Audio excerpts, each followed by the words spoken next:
da Igreja Batista da Vitória. Hoje estaremos estudando a 41ª lição, Família, a urgência do equilíbrio.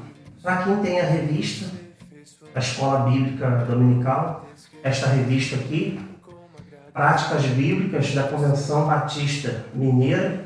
Para quem tem a revista, é só me acompanhar na lição 179, na página 179. Para as pessoas que não possuem a revista, vai haver na lição, o link abaixo, um PDF contendo as páginas desta lição. Antes de começar o estudo desta lição, eu gostaria de fazer uma oração. Pai, necessitamos, Senhor, do equilíbrio da nossa alma, da nossa mente, do equilíbrio das nossas emoções, Senhor. Nunca foi tão necessário, Senhor, ter autocontrole, Senhor. Nunca foi tão necessário emitir palavras, Senhor. Nunca foi tão necessário controlar a nossa língua e a nossa fala, Senhor. Que só possa estar conosco, não só hoje, Senhor, no estudo desta lição, mas sempre, Senhor, nos dando o domínio próprio, nos ensinando a Tua palavra, Senhor, nos dando mansidão. Que possamos praticar as boas aventuranças que o Senhor Jesus ensina no capítulo 5, 6 e 7 do Evangelho de Mateus, que diz: bem-aventurados aqueles que são pacificadores, consoladores, entre tantos atributos que Deus exige de nós, Senhor. Que possamos sempre ter autocontrole e domínio próprio e que possamos sempre, Senhor, ter o foco em Ti e na Tua vontade para nossas vidas. Obrigado por tudo que o Senhor tem feito em nossas vidas. É a oração que eu faço e agradeço pedindo. Em nome de Jesus. Amém. A lição, ela faz uma separação entre equilíbrio espiritual, equilíbrio físico e emocional. Antes de começarmos o estudo, eu gostaria de fazer algumas recomendações que são necessárias para o entendimento da lição. Por exemplo, existem 3 correntes que estudam a divisão do homem, do corpo, da alma e do espírito, segundo aqueles que creem na tricotomia. A tricotomia nasceu quando os pais da igreja Irineu, que dizia que aquele que nasceu de novo, que aceitou Jesus, o que ocorre com ele? Ele passa a ter corpo, alma e depois espírito. E aqueles que não possuem comunhão com Deus, não aceitaram o Senhor Jesus como Senhor e Salvador, estes não possuem espírito, e somente alma e corpo. Isto é muito adotado numa Bíblia chamada Scofield, que é uma Bíblia pré-milenista dispensacionalista, onde muitos evangélicos creem dessa forma, nesta divisão, a divisão do homem. Outros creem como Platão, na dicotomia, na divisão entre corpo e alma. E outros creem que o homem ele não é dividido, corpo e alma são um só. Para tentar esclarecer um pouco do que eu estou falando, eu vou pedir que os irmãos abram a Bíblia em Mateus, capítulo 10, versículo 28, que diz assim: não temais os que matam o corpo e não podem matar a alma. Temei antes aquele que pode destruir no inferno tanto a alma como o corpo. Aqui o Senhor Jesus está explicando, que alma e espírito são o mesmo elemento. Então o homem, mesmo eu, particularmente, eu sou um monista. Eu aderi ao monismo. Eu não creio na divisão de corpo e alma. Mas eu creio que o homem tenha um corpo e uma alma. Mas para aqueles que são, por exemplo, praticantes da dicotomia, somente platônica, onde a igreja, principalmente a igreja primitiva dos apóstolos, sofreram várias difamações, onde eles tiveram que defender inúmeras vezes as Sagradas Escrituras, o verdadeiro Evangelho. Pois aqueles que se autodenominavam gnósticos ou pré-gnósticos, foi uma seita que se dizia cristã, mas que havia dentro dela uma mistura com outros ensinos, tanto filosóficos quanto ensinos de outras, realmente, de outras crenças, de outras religiões, né?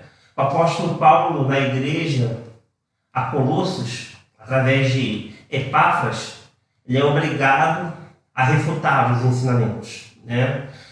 Lá no primeiro capítulo de Gálatas diz o quê? Que se um anjo vos descer do céu e vos anunciar outro evangelho, diferente deste que vos tem anunciado, os considerem anátema, ou seja, amaldiçoado por Deus. Então a dicotomia nada mais é o que, muitas vezes, eu estou dizendo aqui a platônica, né? Praticada pelos gnósticos.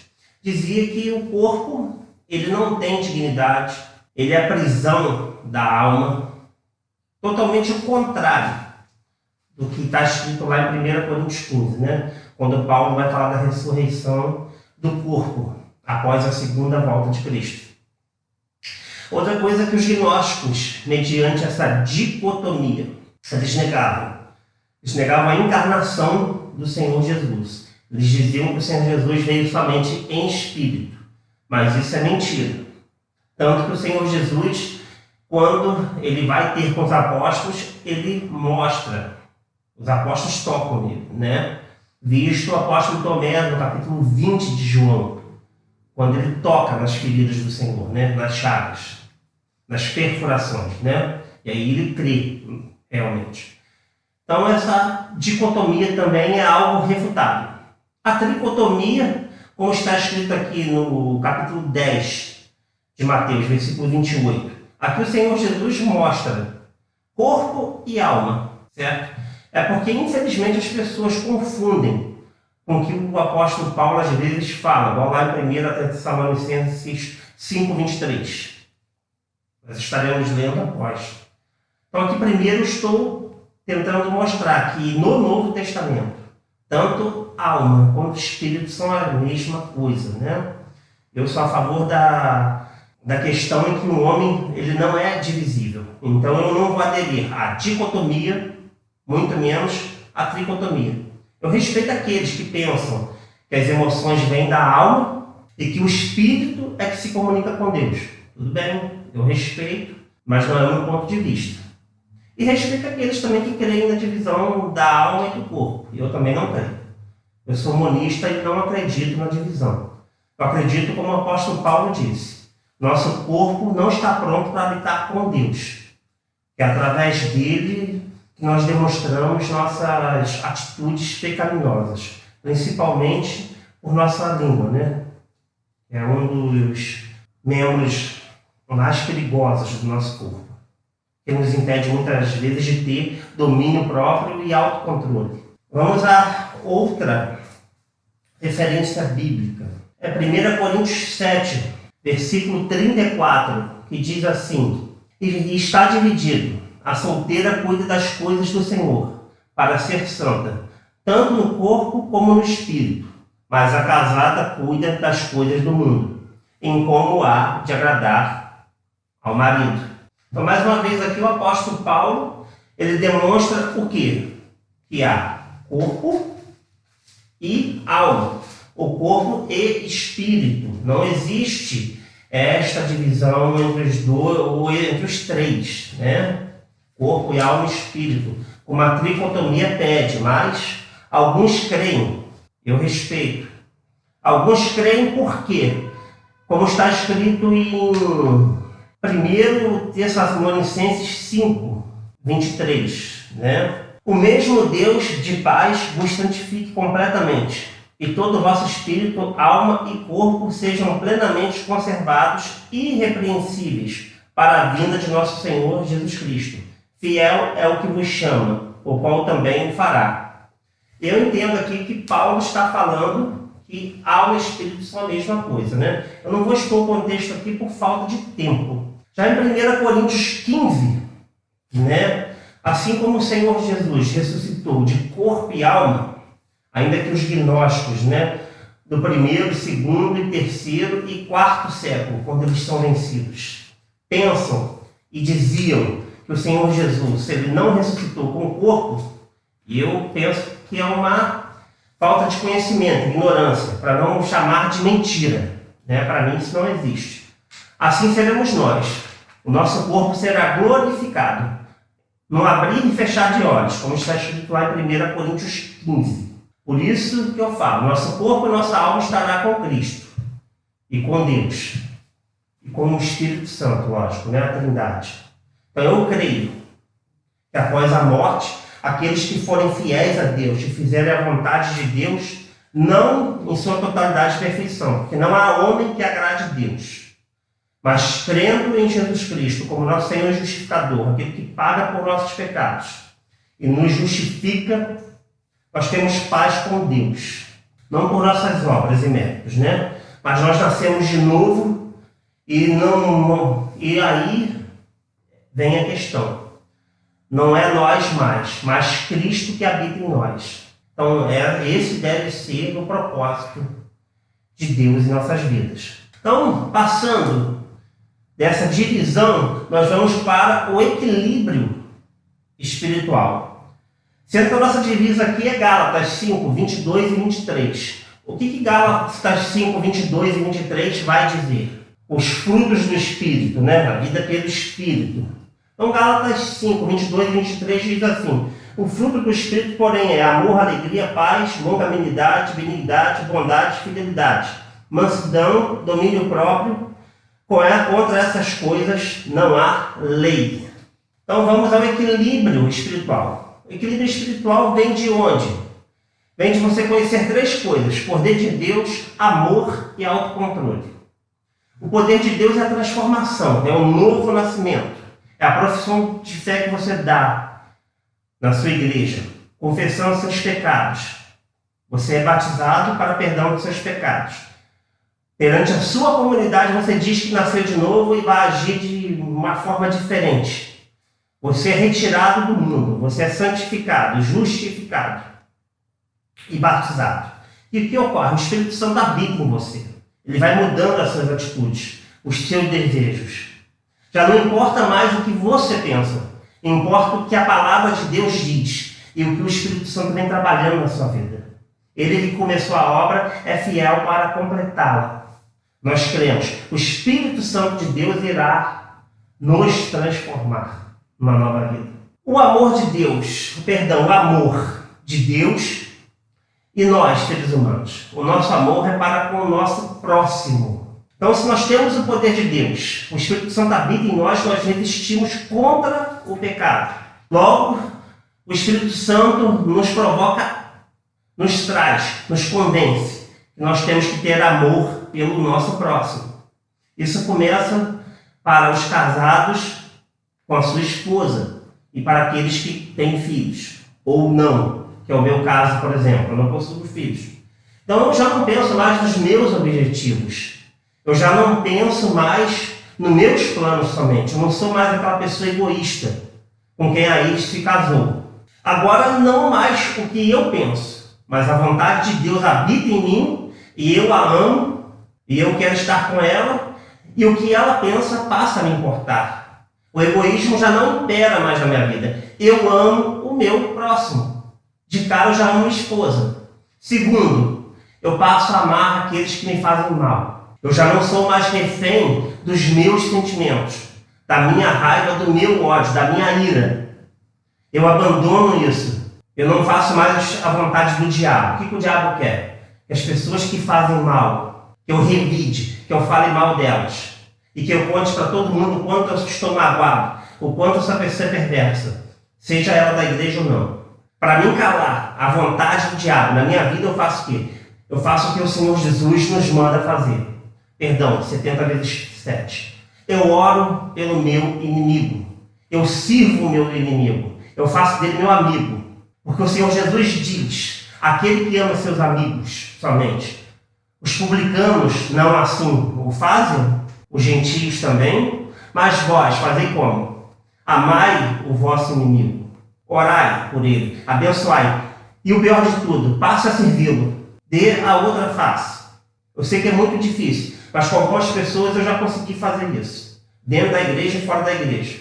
A pessoa me fez mal, eu vou lá e sirvo ela, eu vou lá e oro por ela. O diabo cala a boca e ele tenta calar a minha boca. Para mim não abençoar a pessoa, para mim não orar pela pessoa, não fazer a vontade de Deus. E fazer com que a pessoa sinta a vontade de Deus na vida dela. E terceiro, o controle. Controle do domínio próprio. É para mim. Eu tenho que dominar as minhas ações. Eu já coloquei na minha cabeça aquilo que eu não consigo mais fazer, de determinadas reuniões dentro da igreja ou fora da igreja, que eu não consigo participar, que eu ainda não consigo dominar o meu ser, eu simplesmente não participo mais. Pelo autocontrole que eu vou ser julgado por Deus. Porque Deus fala em Gálatas 5, 22 e 23. Amor, poder de Deus e autocontrole. Contra essas coisas não há lei. É a vontade de Deus na nossa vida. Somente isso vai me trazer equilíbrio espiritual. Senão eu vou viver uma vida de culpa. Não foi assim que o Senhor Jesus fez? Quando ele foi afligido no Getsemane, quando ele orou, pedindo até que o Pai, se fosse possível, passasse o cálice, na cruz, ele pergunta por que o nosso Deus, Yahvé, o abandonou. E por que ele fala isso? Porque o pecado do mundo estava sobre as suas costas. E ele orou pelos seus inimigos. E o seu pior inimigo é você mesmo. Meu pior inimigo sou eu. Eu sou meu pior inimigo. Não são as pessoas que muitas vezes fazem comigo o que Judas Iscariotes fez com o Senhor Jesus. Se nós não temos maturidade cristã para aturar isso, nós não teremos equilíbrio espiritual. Muito menos equilíbrio emocional. Nós ficaremos a vida toda falando, aquele irmão que me persegue na igreja, aquela irmã que me persegue na igreja. Nós não teremos paz. Mas ao contrário disso, o que as pessoas fazem? Elas usam o poder de Deus para subjugar aqueles que têm menos informação, ao invés de servi-los. O Senhor Jesus disse o quê? Considere o teu próximo maior do que você. Certo? Atitude de humildade. O Senhor Jesus, quando lavou os pés dos discípulos, disse: aquele que quer ser maior no reino de Deus deve servir, ser o menor aqui. É aquela mulher que chora aos pés do Senhor Jesus. Ela lava os seus pés com as lágrimas dela e seca com os cabelos. Ainda faz o funeral dele com bálsamo e com o melhor perfume, né? E nós sabemos o que Judas queria com aquele dinheiro. Só que ao contrário disso, as pessoas fazem o quê? Usam o poder para subjugar, usam o controle, que era para se controlar, para controlar as pessoas. E elas têm um ventre grande. Elas amam a si próprias. Elas querem ser destaque. Elas querem que as pessoas estejam aos seus pés. Isso não é a atitude de um verdadeiro cristão. Uma pessoa que age dessa forma está procurando o que os hebreus procuraram no deserto, né? Seria uma caminhada de uma semana que durou 40 anos. 38 anos eles ficaram no Monte Sinai. E depois, durante 2 anos, vagando pelo deserto. Meus irmãos, aqueles que não buscam fazer a vontade de Deus, não amam o seu próximo e não controlam a si mesmo, buscam um deserto absurdo. E Deus tem paciência para deixar a pessoa no deserto até que ela possa realmente reconsiderar suas atitudes, ter equilíbrio espiritual e equilíbrio emocional. Se você não possui isso, procure buscar isso, que Deus dará. Ele é fiel e justo para cumprir aquilo que ele prometeu. Por isso que o Senhor Jesus ele é tão pragmático, tão metódico em suas palavras, né? Quando os fariseus o acusam de quê? De romper com a tradição, com a lei de Moisés. E aí ele põe os pingos nos is e ele é perseguido. Saiba, se você fala a verdade, o Senhor Jesus tem um recado para você. Não se preocupe com aquele que pode matar o corpo, mas se preocupe com aquele que pode matar o seu corpo e a sua alma no inferno. É com isso que você deve se preocupar. Romanos 8, a partir do versículo 17, diz que nós somos herdeiros, co-herdeiros com Cristo. E quer dizer o que co-herdeiros? É que nós compramos o terreno de meia com o Senhor, lá no céu. Certo? O homem tem suas responsabilidades.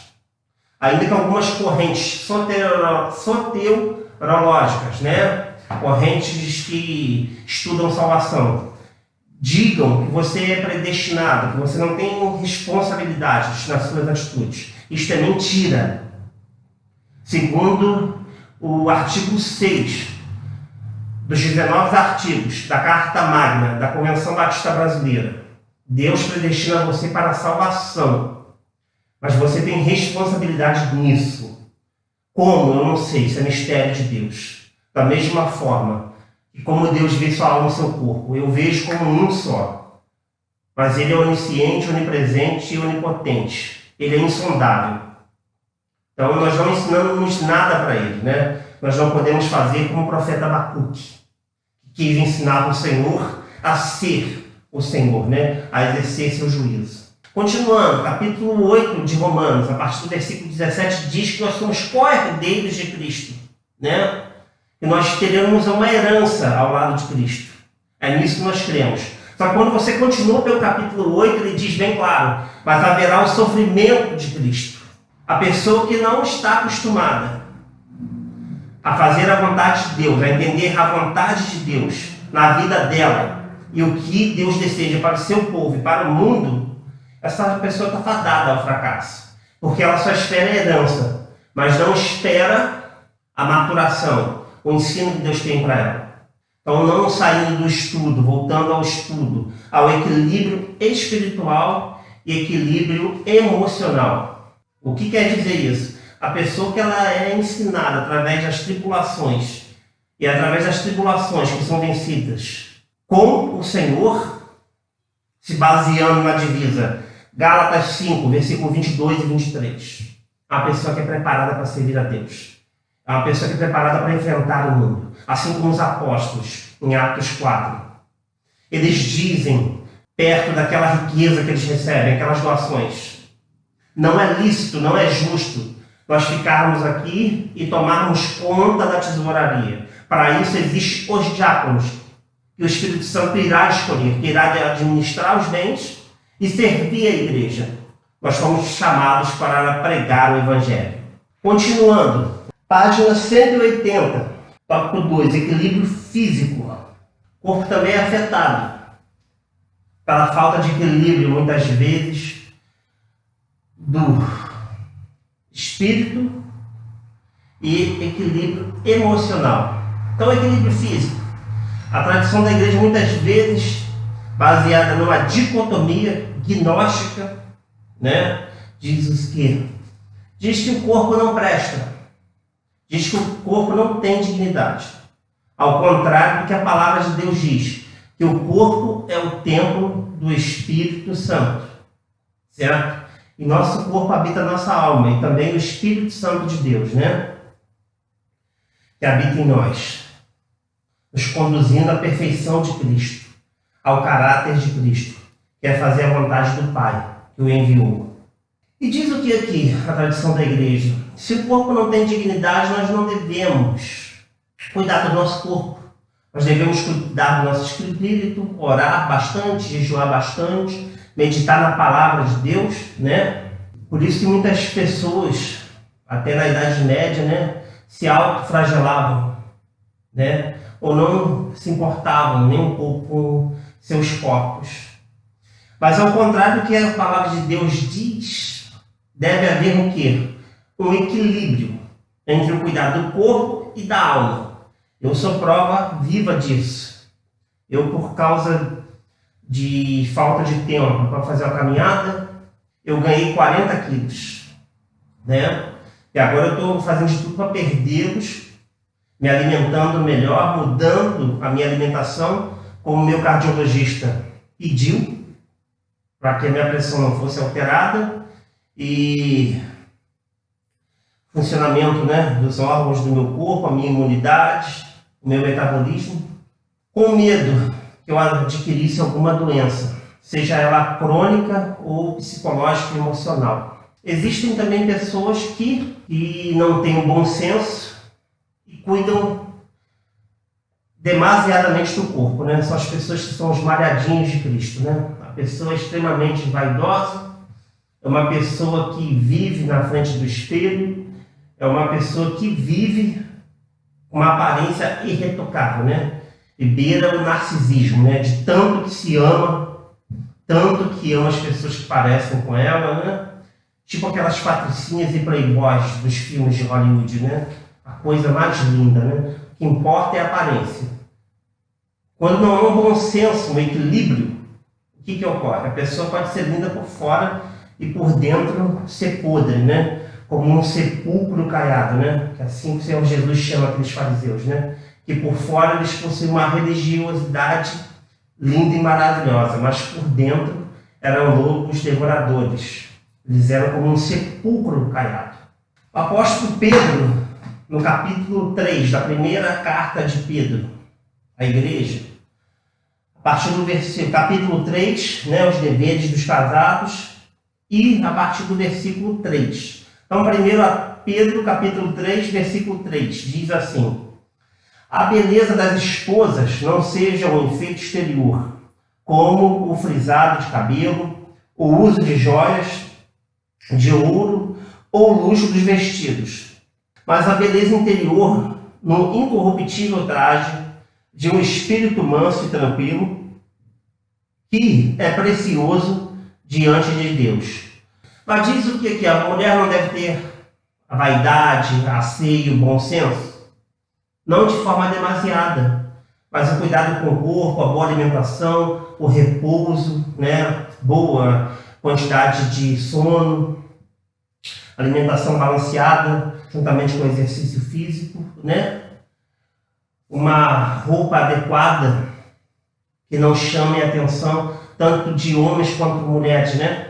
Pois se a mulher ou o homem chama a atenção pelo corpo e não pelo rosto, pela sua expressão facial, pelo jeito que fala, essa pessoa não pode ser de Deus, né? Uma pessoa que abusa da sensualidade, tanto homens e mulheres, né? E que querem chamar a atenção pelo motivo errado, né? Essas pessoas não são de Deus. Mas a pessoa que se veste de forma adequada, que fala da forma adequada, que busca ter um caráter irrepreensível, né? Essa pessoa que tem um equilíbrio emocional e espiritual, como eu já venho explicando anteriormente. E cuida do corpo, sabe? Mas tendo bom senso, entendendo que tudo aqui é passageiro. Que hoje nós podemos estar jovens, amanhã nós já estaremos um pouco desgastados, adultos, e se Deus permitir, chegaremos à idade, à terceira idade, à idade feliz, mas que todos nós iremos estudar, trabalhar, ter uma vida corrida, né? Mas nós precisamos ter uma vida equilibrada, não sendo uma pessoa desleixada e nem uma pessoa exagerada, tanto na maquiagem, tanto nos utensílios que usamos, seja cordões, né, para as mulheres, brincos, joias. Sejamos uma pessoa equilibrada, que chame a atenção pela prudência e pelo caráter, que se parece muito com o nosso Mestre, Senhor e Salvador, Jesus Cristo. E com essa palavra, eu termino o estudo da lição 41. Até a próxima lição e um grande abraço.